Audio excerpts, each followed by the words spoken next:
რუბრიკის წარმდგენია K-Call, პირველი 24 საათიანი აუთსორსინგული კონტაქტ ცენტრი საქართველოში. დღეს ჩვენ რამდენიმე მიმართულებით შევეხებით საუბარს, K-Call-ის რუბრიკა დაიწყება რამდენიმე წამში, რომელსაც სერგო ავსაჯანიშვილი გაუძღვება, ძალიან საინტერესო სტუმარი ეყოლება დღევანდელ გამოშვებაში და მოკლედ აი ამ მიმართულებებზე გვექნება დღეს საუბარი.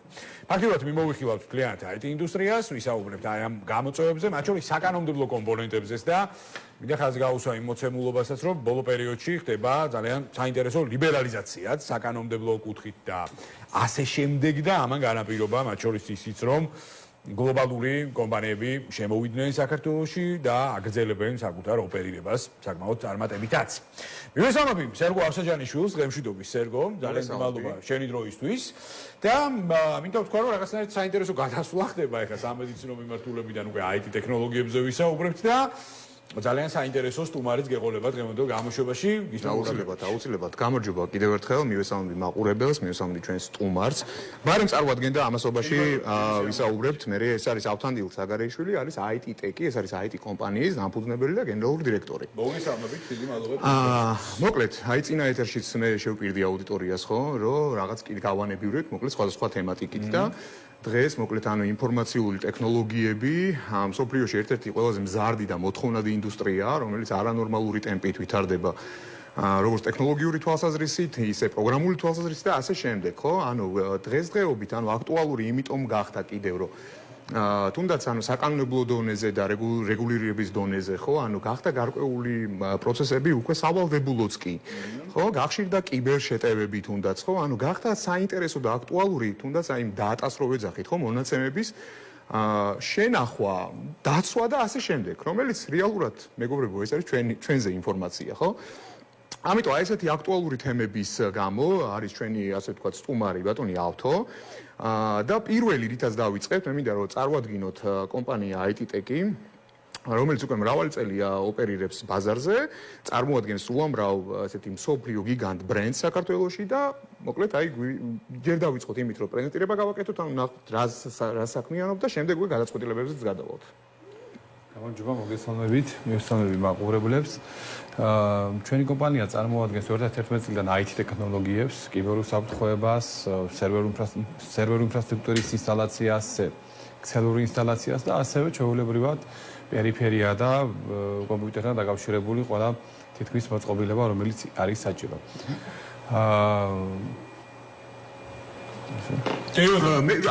მე გავამახვილებდი ავთო ყურადღებას იმაზე თუ რეალურად რა გადაწყვეტილებები გაქვთ დღეს ბაზარზე, რატო ვკითხულობ ამ ყველაფერს, რომ არც თუ ისე დიდი ხნის წინ გარკვეული ეს ტექნოლოგიები, ხო, ანუ უსაფრთხოების დანერგვას, ასე ვთქვათ, კომპანიაში და ასე შემდეგ, ხო, იყო დაკავშირებული საკმაოდ დიდ ხარჯებთან. კი ბატონო. თუმცა ბაზარზე გაჩნდა ძალიან ბევრი ალტერნატიული, ასე ვთქვათ, ბრენდიც, ალტერნატივები, ასე ვთქვათ, პროგრამულ ნაწილში, ტექნოლოგიების ნაწილში და აი მაინტერესებს ამ გადაწყვეტილებებზე რო ვისაუბროთ, უფრო ვცლად, ხო, აი რა გადაწყვეტილებები აქვს დღეს IT ტექს, რომელსაც აი პრინციპში რომელიც შეიძლება გამოიყენოს აბსოლუტურად ნებისმიერმა კომპანიამ. დღესდღეობით ჩვენ პორტფოლში არის ქსელური და სერვერული გადაწყვეტილებები, საკომუნიკაციო გადაწყვეტილებები, ინფორმაციის განთავსების და უსაფრთხოების გადაწყვეტილებები, ასევე სათვალთვალო და უსაფრთხოებისთან დაკავშირებული გადაწყვეტილებები, რომლებსაც აქტიურად ვარგებთ. დღევანდელი კანონმდებლობები იცვლება, ასევე ხდება ვალდებულება, რომ კონკრეტულ ობიექტებს ჰქონდეს მაგალითად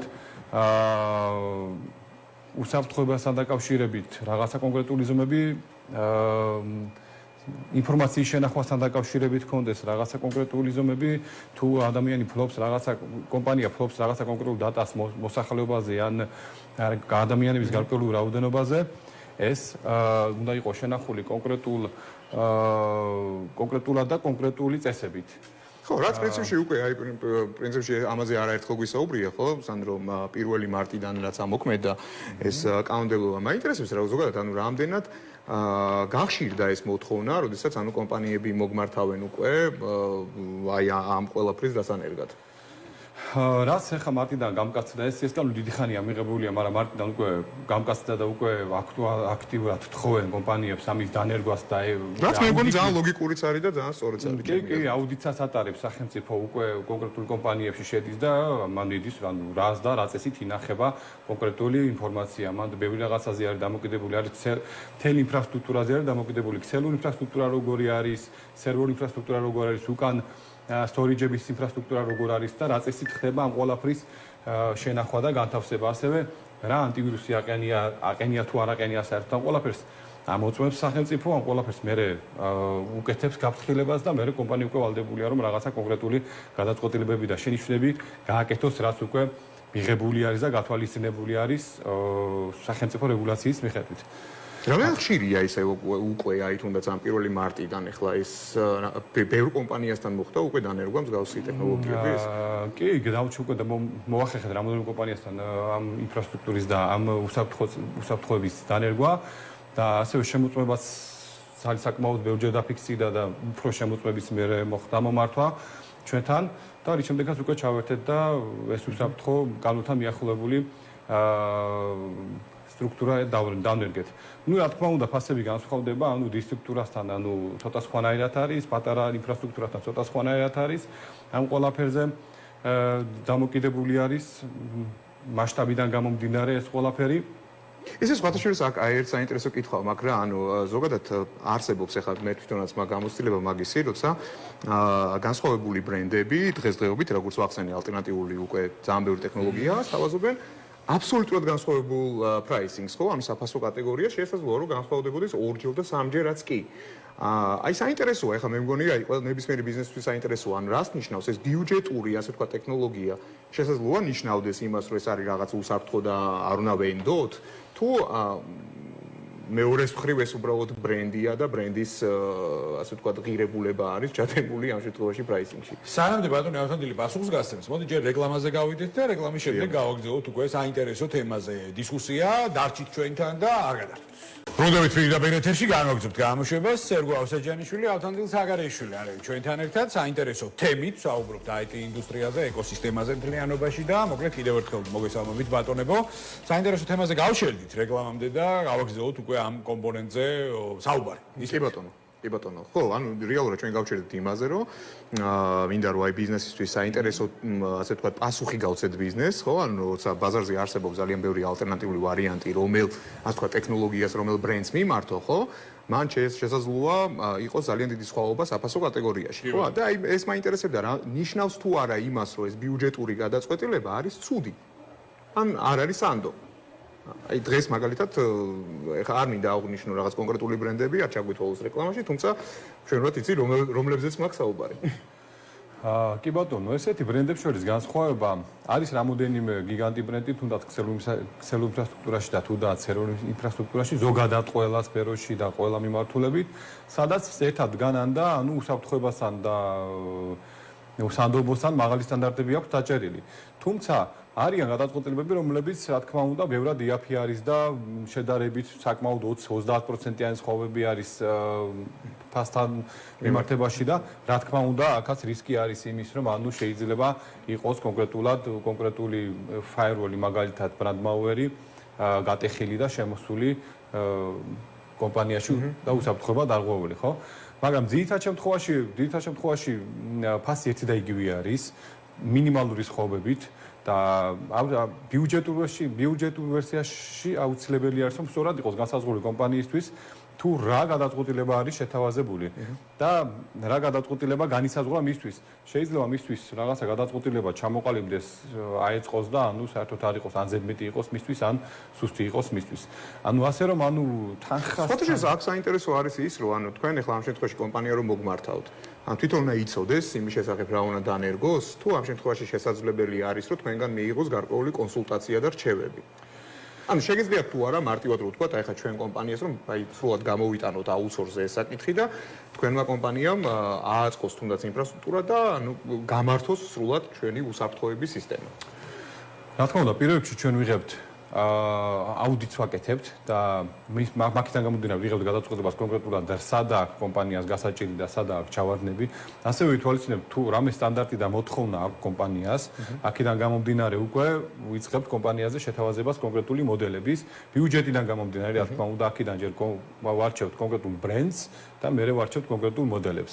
რის შემდეგაც ეს ყველაფერი ვიზუალურად ისეხება, ტოპოლოგია კეთდება, ქსელის იქნება თუ სერვერის თუ უსაფრთხოების ინფრასტრუქტურის, რის შემდეგაც ლაბორატორიაში ვატარებთ სერვერებზე ჩვენ ამ მონაცემებს, ტესტირებას და მე უკვე ვნერგავთ კონკრეტულ მომხმარებელთან და ვაკონფიგებთ ისა სრულად უკეთებთ კონფიგურაციას. ეს სლენგია, მისაღებია, თან ისე თავისუფალია, სრულად უკეთებთ კონფიგურაციას და ანუ მე ჩავაბარებთ. ან შეგვიძლია ჩვენ გავუწიოთ აუთსორსინგული მომსახურება და ჩვენც სრულად ჩავიბაროთ მართლობაში კონკრეტული ინფრასტრუქტურა. და რა თქმა უნდა, ანუ აქ საუბარი არის იმაზეც, რომ ანუ თქვენ თავად ასე ვთქვათ, აწვდით კომპანიას ამ ტექნოლოგიას, ხო, ტექნიკას. კი ბატონო, ჩვენ ვაწყობთ აპარატურას, ვთავაზობთ კონკრეტულ გადაწყვეტილებას, ასევე და ვთავაზობთ პროგრამულ გამართვას ამ ყველაფერს. პროგრამულ გამართვას, რა თქმა უნდა, მე ინსტალაციას, ანუ გასაღებზე ჩაბარებას რო იტყვიან და უკვე მერე გამართვას და ზედ მონიტორინგს. თუ რა თქმა უნდა, ეს მომხმარებლის სურვილი იქნება და მომხმარებლის ნება, რომ ჩვენ მივხედოთ მის ინფრასტრუქტურას, მის სერვერულ მხარეს თუ ქსელურ მხარეს თუ სამეთვალთვალო კამერების კი ბატონო, ანუ უსაფრთხოების სისტემები სრულად. დღეს ვათაშორის მინდა აღვნიშნო სანდრო, რომ ავტომობილისტვის დებიუტია, ანუ პირველად არის სატელევიზიო სივრცეში, რისთვისაც ძალიან დიდ მადლობას გიხდი, რომ მონეტიზაციაში ხარ პირველად.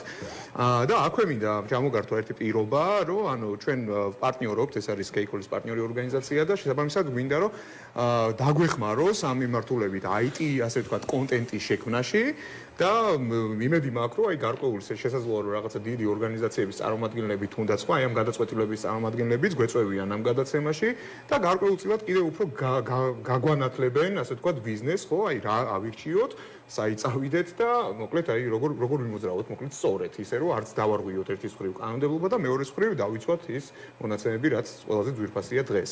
ამიტომ ძალიან დიდ მადლობას გიხდი ავტო. მე წარმატებებს გისურვებ, ვიცი ზუსტად რომ ძალიან ბევრ პროექტს ხართ, ასე ვთქვათ, ეხლა დღესაც შეჭიდებული და ზუსტად ვიცი რომ ეს ყველაფერი კიდევ უფრო დიდ წარმატებას მოგიტანთ. ამიტომ ჩვენ მაყურებელსაც მადლობას ვუხდი, გამიგზელდა ცოტა სპიჩი. და მოკლედ წარმატებულ კვირას გისურვებთ. მადლობა მეგობრებო, იმიტომ რომ ძალიან მნიშვნელოვან და საინტერესო თემას შეეხეთ და თან მithumeres მიხარია რომ გადაცემაში უკვე აი ეს მიმართულება, რჩევები, რეკომენდაციები და სრული კონცეპტუალური ანალიზი იქნება შევსებული აი ამ ძალიან საინტერესო კონტენტის სახით. დიდი მადლობა სერგო ავსაჯანიშვილს, დიდი მადლობა ავთანდილ საგარეიშვილს საინტერესო აქცენტებისთვის და მომავალ შეხვედრამდე დაგემშვიდობებით. რუბრიკის წარმდგენია K-Call-ი, პირველი 24 საათიანი აუთსორსინგული კონტაქტ ცენტრი საქართველოში.